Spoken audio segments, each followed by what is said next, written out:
Hello friends, एक बार फिर आप सभी का स्वागत है आपके अपने डिजिटल परिवार HLV डिजिटल क्लासेस में। दोस्तों, पढ़ाई का जो सिलसिला है उसको आपको एकदम अच्छे से जारी रखना है। आपके एग्ज़ाम की डेट्स धीरे धीरे नज़दीक आ रही हैं, तो इसलिए आपको और ज़्यादा मन लगाकर और ज़्यादा समय देकर पढ़ने की ज़रूरत है। इसी पढ़ाई के क्रम को आगे बढ़ाते हुए आज हम आपके लिए लेकर आए हैं एक और ज़बरदस्त क्लास। तो आइए शुरू करते हैं।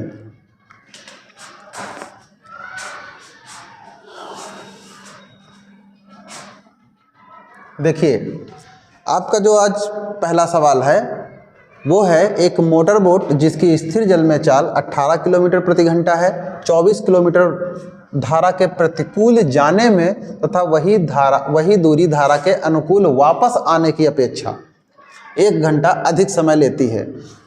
किधर को जाते हैं? मान लीजिए एक नदी है और इसमें पानी इस तरफ को बह रहा है। ठीक है दोस्तों, अब आप एक मोटर बोट, आपको पता है कि आपको जब मोटर बोट इसमें चलानी है और इधर की ओर आप जाएंगे तो आपको आसानी होती है।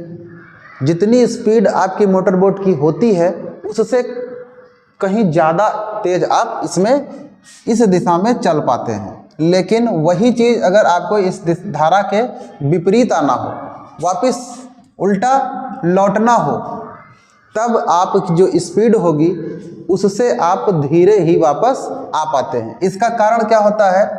जो जल की धारा होती, धारा की जो चाल होती है वो आपको सपोर्ट करती है उस धारा की दिशा में बहने में, और वो आपका विरोध करती है जब आप धारा के विपरीत लौट रहे होते हैं। ठीक है दोस्तों, और देखिए यहाँ पर आपको दिया गया है धारा की चाल आपको पता करनी है। तो इसमें हम लोग मान लेते हैं, माना धारा की चाल बराबर x किलोमीटर प्रति घंटा में जो स्पीड दिया गया है, इसलिए x किलोमीटर प्रति घंटा धारा की चाल हो गई।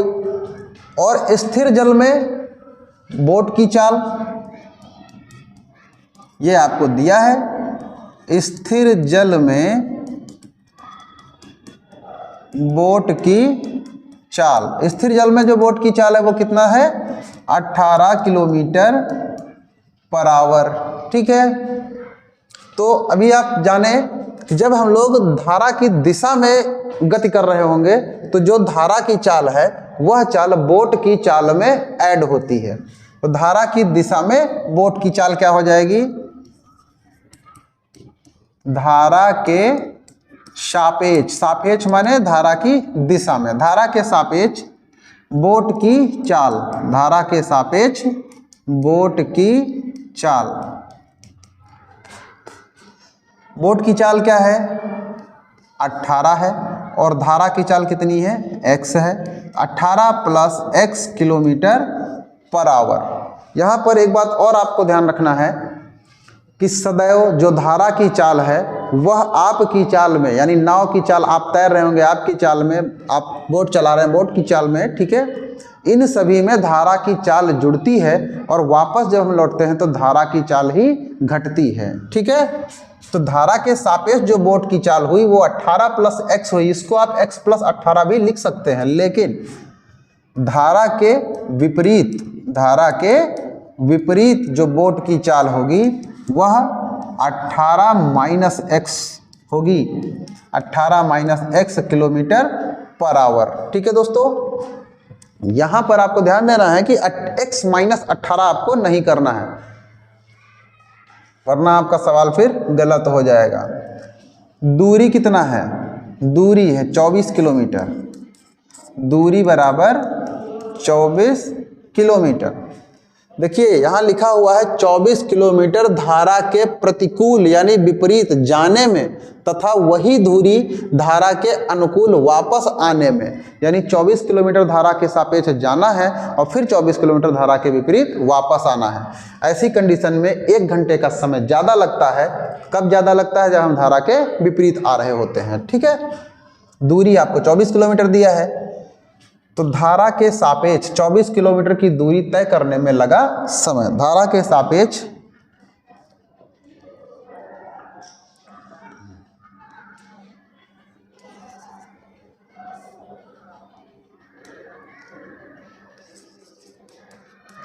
धारा के सापेक्ष दूरी तय करने में लगा समय बराबर क्या होता है? दूरी बटे चाल। चाल बराबर होता है दूरी बटे समय, और समय बराबर होता है दूरी बटे चाल। दूरी बटे चाल, दूरी कितनी है? 24 किलोमीटर, और चाल कितनी है? भाई धारा के सापेक्ष जा रहे हैं तो सापेक्ष वाली चाल होगी। सापेक्ष वाली चाल कितनी है? 18 प्लस x। ये जो निकल करके आया है ये क्या है? ये समय है, यानी इतने घंटे लगे उसको धारा के सापेक्ष जब दूरी तय कर रहा है तब। तथा धारा के विपरीत दूरी तय करने में लगा समय। अब जब धारा के विपरीत दूरी तय कर रहा है तब दूरी कितनी है? दूरी बटे समय, दूरी बटे चाल।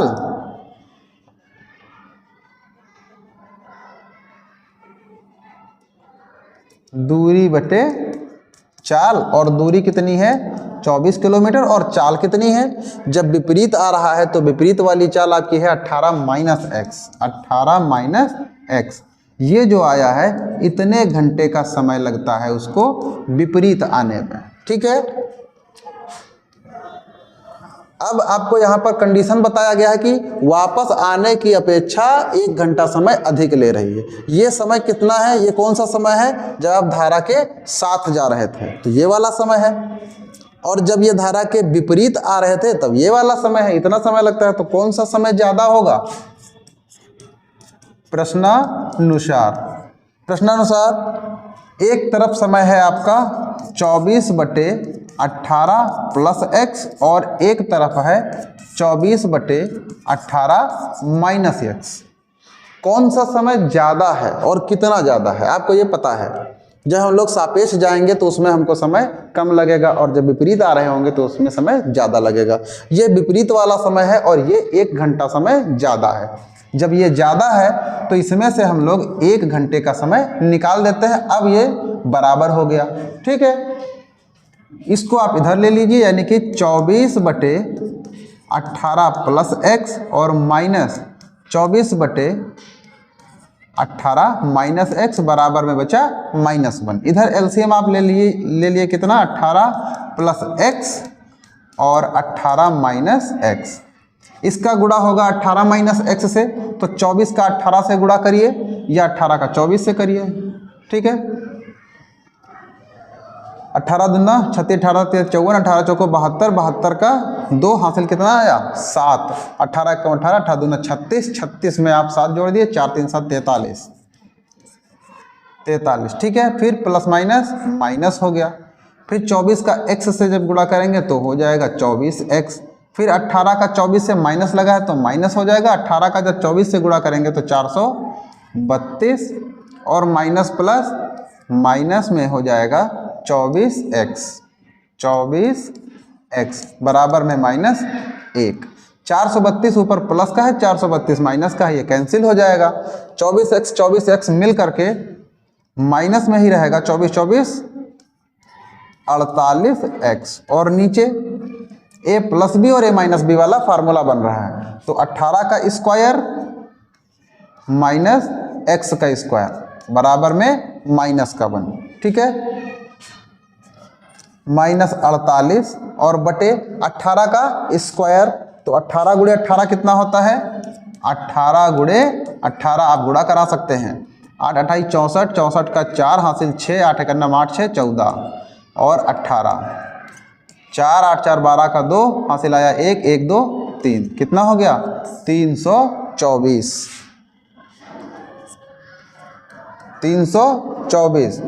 और माइनस में एक्स स्क्वायर बराबर में -1 बटे 1 करके आप इसका क्रॉस मल्टीप्लाई करा दीजिए। इससे आप गुणा करेंगे जब तो 324 का -1 से हुआ तो माइनस का 324 और एक्स स्क्वायर का हुआ तो प्लस का एक्स स्क्वायर बराबर माइनस का 48। ठीक, अब इस 324 को आप उधर जाने दीजिए तो इधर बचेगा एक्स स्क्वायर माइनस का 48 और ये 324 गया तो प्लस का 324। प्लस और माइनस तो घट जाएगा, 324 से 48 को घटा दीजिए तो कितना हो जाएगा। 324 से जब 48 को माइनस करेंगे तो कितना हो जाएगा। 324 से चलिए 324 और 48 यहाँ कितना हो गया 14 हो गया, 14 से 8 गया तो 4 2 6। ठीक है, यहाँ 1 बचा इसने हासिल लिया। 11 से 4 गया तो 7 और यहाँ से 1 हासिल चला गया था तो कितना बचा 2, 276 वो भी बचेगा तो प्लस का बचेगा एक्स स्क्वायर बराबर और x बराबर √276। ठीक, 276 का स्क्वायर रूट, इसको 2 से काट लीजिए पहले। 276 2 एकन्नम 2 2 दूनी 2 तियाँ 6 2 अठी 16 फिर 2 से 2 छक 12 1 2 9 18 69 3 दूनी 6 3 त्रिक 9 2 अंडर रूट 23 दूना 46 2 गुणे 2 गुणे 2 गुणे 2 गुणे 3 गुणे 23 तो 2 का जोड़ा बना, ये बाहर आ जाएगा। 2 अंडर रूट 23 दूना 23 तियाँ 69 2 अंडर रूट 69 ये x का वैल्यू है।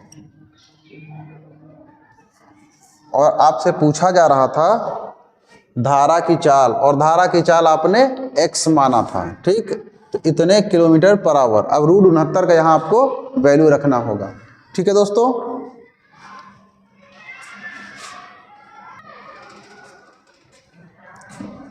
और ये हो जाएगा इधर आपके पास में -1। ठीक है, बटे 1 करके आप इसका क्रॉस मल्टीप्लाई करा दीजिए।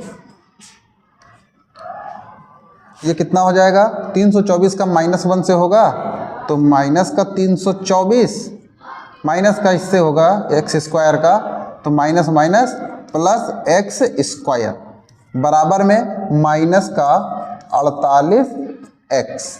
ठीक,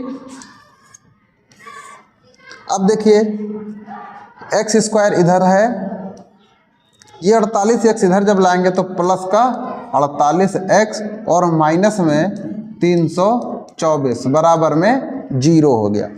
अब यहाँ पर आपके पास में द्विघात समीकरण बन के आ गई है। ठीक है, अब आपको दो संख्याएं ऐसी लेनी है कि आप गुणा करिए तो 324 हो जाए और उन्हीं दोनों संख्याओं को आपस में जब घटाइएगा तब 48 बचे।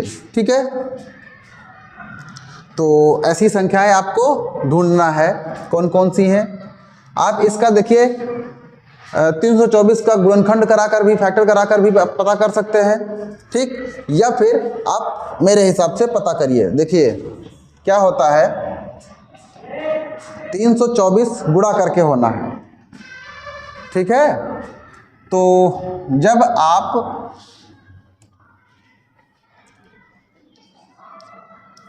54 और 6, देखिए 54 और 6 ये संख्या क्यों लिया गया, क्योंकि जो आपको घटा के 48 चाहिए वो डिस्टेंस आप मेंटेन रखेंगे।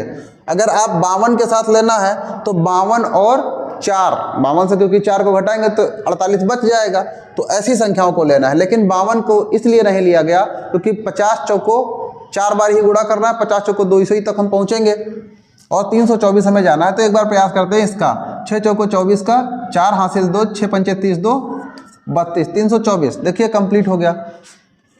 एक्स स्क्वायर प्लस का 48x यानी प्लस का 54x और माइनस का 6x माइनस 324 बराबर में 0।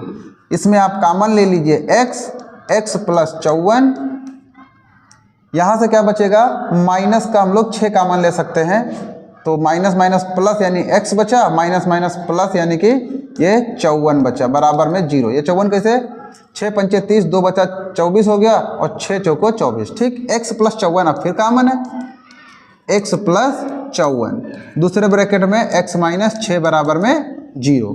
तो जब x प्लस 54 बराबर 0, तो x बराबर हो जाएगा माइनस का 54, और यह मान आपका अमान्य हो जाएगा। क्यों, क्योंकि आप चाल निकाल रहे हैं और चाल नेगेटिव नहीं होती है। तथा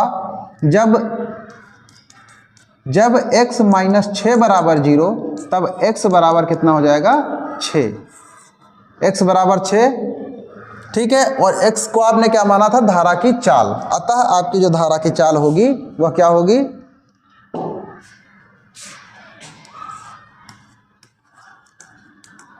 अतः धारा की चाल बराबर 6 किलोमीटर पर आवर, ये आपका आंसर हो जाएगा। ठीक है दोस्तों, चलिए बढ़ते हैं अगले सवाल की तरफ। आपका जो अगला सवाल है वो क्या है, एक अर्धगोला और एक लंबवृत्तीय शंकु के समतल आधारों को जोड़कर एक ठोस निर्मित किया गया है। एक अर्धगोला है और अर्धगोला के ऊपर एक शंकु है, इसको जोड़ करके एक ठोस बनाया गया है। यदि इस प्रकार बने ठोस का संपूर्ण आयतन 457 घन सेंटीमीटर और शंकु की ऊंचाई 9 सेंटीमीटर है, तो उभयनिष्ठ समतल का व्यास ज्ञात कीजिए। ठीक, देखिए इसका फिगर, एक अर्धगोला है, एक अर्धगोला है और इस अर्धगोला के ऊपर एक शंकु को बनाया गया है। ऐसे एक आकृति है, इसका संपूर्ण आयतन 457 घन सेंटीमीटर है और आपको बताया गया है इस शंकु की जो ऊंचाई है वो 9 सेंटीमीटर है, 9 सेंटीमीटर। उभयनिष्ठ समतल का व्यास ज्ञात करना है। व्यास माने आपको त्रिज्या पता होगी, डबल कर देंगे तो उसका व्यास हो जाएगा। माना उभयनिष्ठ समतल का, माना समतल की त्रिज्या बराबर r सेंटीमीटर। ठीक, कुल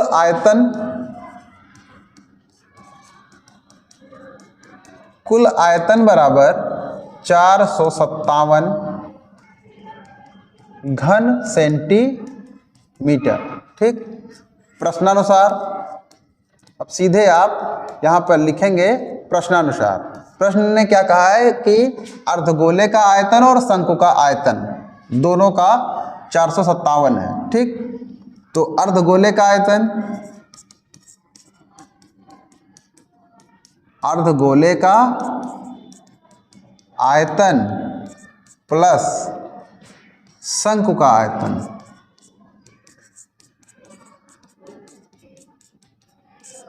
बराबर 457 है। ठीक है, अर्धगोले का आयतन, गोले का आयतन क्या होता है, 4/3 पाई आर क्यूब, और अर्धगोले का आयतन 2/3 पाई आर क्यूब, प्लस शंकु का आयतन 1/3 पाई आर स्क्वायर एच बराबर में 457। ठीक है, अब इसमें देखिए 1/3 पाई आर स्क्वायर कॉमन है, तो आप कॉमन निकाल लीजिए।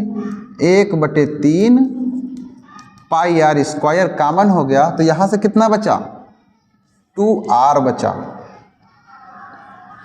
2r बचा, और यहाँ से कितना बचा, 1/3 निकल गया तो 2 बचा और r बचा। ठीक है, यहाँ से कितना बचा, 1/3 निकल गया, पाई निकल गया, r स्क्वायर निकल गया, तो बचा क्या, केवल h बराबर में 457। ठीक, 1/3 गुणे में 22/7 गुणे में r स्क्वायर, और यहाँ पर 2r प्लस में h, और h का वैल्यू कितना है, शंकु की ऊंचाई यहाँ पर नोट नहीं किया गया है, शंकु की ऊंचाई बराबर 9 सेंटीमीटर। तो यहाँ h हो गया आपका 9 बराबर में 457। ठीक, इसको आप यहाँ पर रोक के रखिए, किसको, r² 2r प्लस में 9 को बराबर में 457 है। ये भेज दिए जब तो 3 ऊपर जाएगा, 7 ऊपर जाएगा और 22 नीचे आएगा। ठीक है,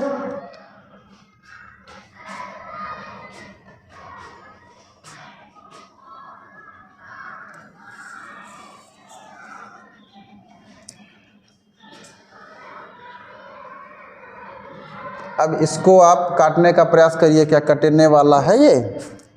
17 नहीं कटेगा।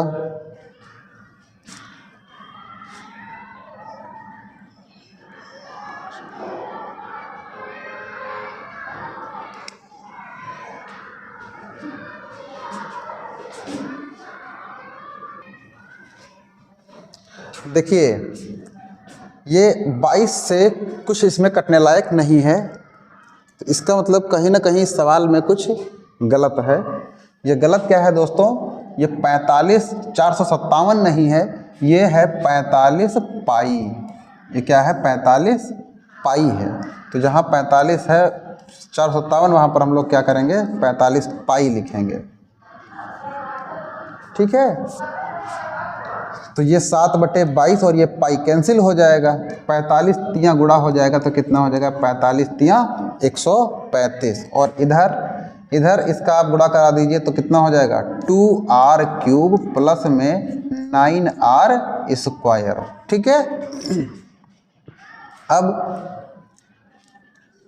2r³ प्लस में 9r² माइनस में 135 बराबर में 0। देखिए ये आपकी द्विघात समीकरण नहीं बनी, ये 3 घात की समीकरण बन गई है। तो 3 घात की समीकरण को हम लोग शेषफल प्रमेय की सहायता से सॉल्व करने वाले हैं। इसमें क्या होता है दोस्तों? r का जो वैल्यू है, आप r बराबर कुछ रखते हैं और इसका मान 0 हो जाए। ठीक, तो r बराबर आप यहाँ पर 1 रखेंगे, 2 रखेंगे, या r बराबर, चलिए 1 रखेंगे या 2 नहीं 3 रख लेते हैं। r बराबर 3 रखने पर, r बराबर कितना रख रहे हैं? 3 रखने पर r बराबर यहाँ 3 रख लेते हैं तो कितना हो जाएगा? 2 गुणे में 3 का क्यूब प्लस 9 गुणे में 3 का स्क्वायर माइनस 135। 3 तिरिक्का 9 तिरिक 27, 27 दूना 54 और प्लस 3 तिरिक्का 9, 9 9 81 माइनस 135। 54 में 81 को ऐड कर देंगे, प्लस के हैं दोनों, 4 में 1 जुड़ गया तो 5 और 8 में 5 जुड़ा तो 13, माइनस में 135, प्लस माइनस कैंसिल होकर के 0। तो यहाँ हमें पता चला r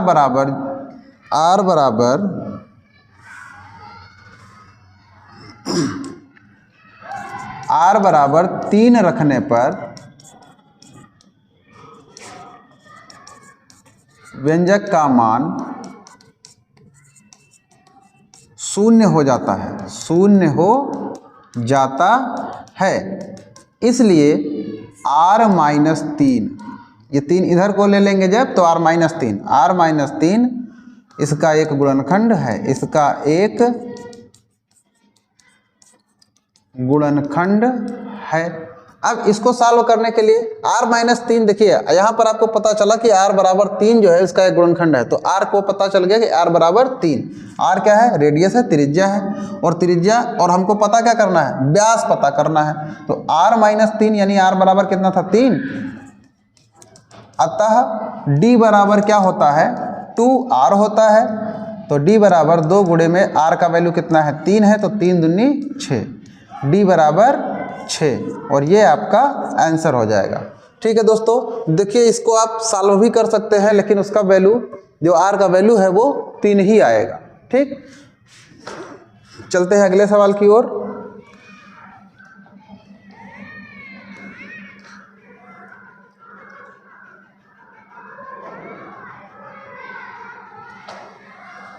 तीन मीटर व्यास का एक कुआं है।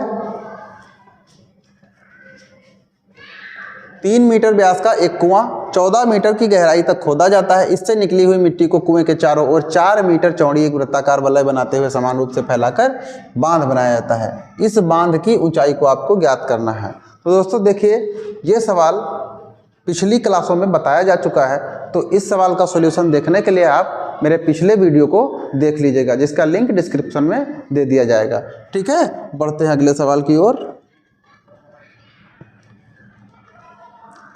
देखिए, अब ये भी सवाल लिखा हुआ है, यह भी सवाल हो चुका है। ठीक है दोस्तों, तो आपको ये सारे सवाल मेरे पिछली वीडियो में आपको देखने को मिल जाएंगे। आइए हल करते हैं इस सवाल को। ये क्या है, 2 समीकरण आपको दिया गया है और इनसे आपको वैल्यू उसका निकालना है, किसका, x और y का। ये आपकी जो पहली समीकरण है और ये वाली समीकरण 2। इसमें आप मान लीजिए, या नहीं भी मानिएगा तब भी काम हो जाएगा, आपका सॉल्व हो जाएगी। बस आपको ये ध्यान रखना है। देखिए, यहाँ पे रूट x है, यहाँ पे रूट y है, यहाँ भी रूट x है, यहाँ भी रूट y है, और y वाला जो है वो प्लस और माइनस में है। तो हमने आपको क्या बताया था कि जो प्लस और माइनस में होते हैं हम लोग उनके गुणांक को पहले बराबर कर लेते हैं। 3 और 9 यानी समीकरण 1 में अगर हम लोग 3 का गुणा करा देंगे तो 3 तिरिक 9 ये भी हो जाएगा। ठीक है, समीकरण 1 में 3 से गुणा करके समीकरण 2 में जोड़ने पर, समीकरण 2 में जोड़ने पर। ठीक, अब समीकरण 1 में चलिए 3 से गुणा करा लेते हैं। तो 3 चौको 12 और बटे में रूट x प्लस 3 तिरिक 9 बटे में रूट y बराबर में 3 तिरिक 9। उस समीकरण में कुछ नहीं करना है, तो वो कितनी हो जाएगी, 8 बटे रूट x प्लस 9 बटे रूट y बराबर में 1। जोड़ने पर निशान बदलते नहीं है। नीचे वाली समीकरण को देखिए माइनस में है,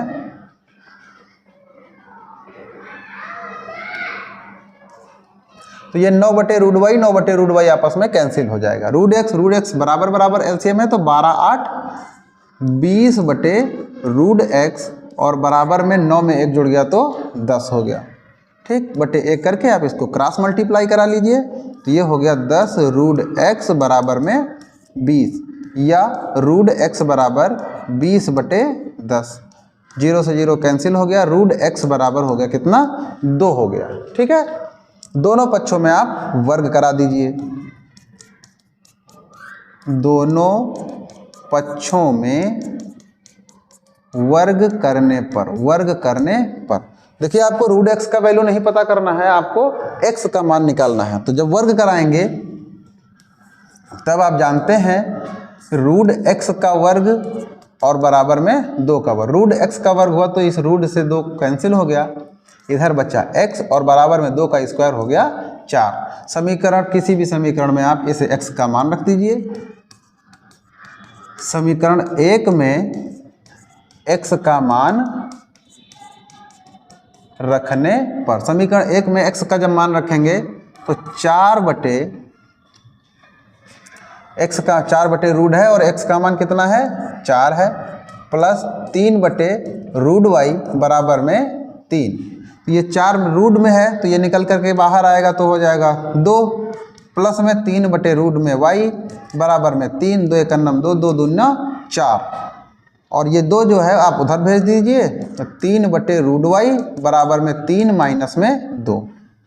3 से 2 जाएगा तब 1 बचेगा, और इधर है आपके पास 3 बटे रूट y बटे 1 करके क्रॉस मल्टीप्लाई करा दीजिए, तो कितना हो जाएगा, रूट y का 1 से होगा तो रूट y और बराबर में 3 का 1 से होगा तो 3। पुनः दोनों पक्षों में वर्ग करने पर, दोनों पक्षों में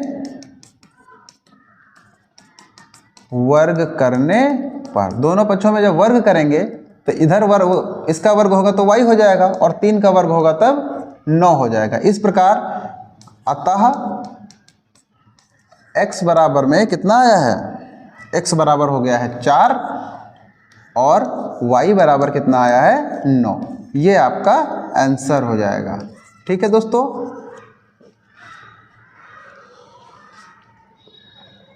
आई होप आपको सवाल समझ में आ रहा होगा। ठीक है दोस्तों, तो आज की क्लास यहीं पर समाप्त होती है। मिलते हैं नेक्स्ट वीडियो में। जय हिंद।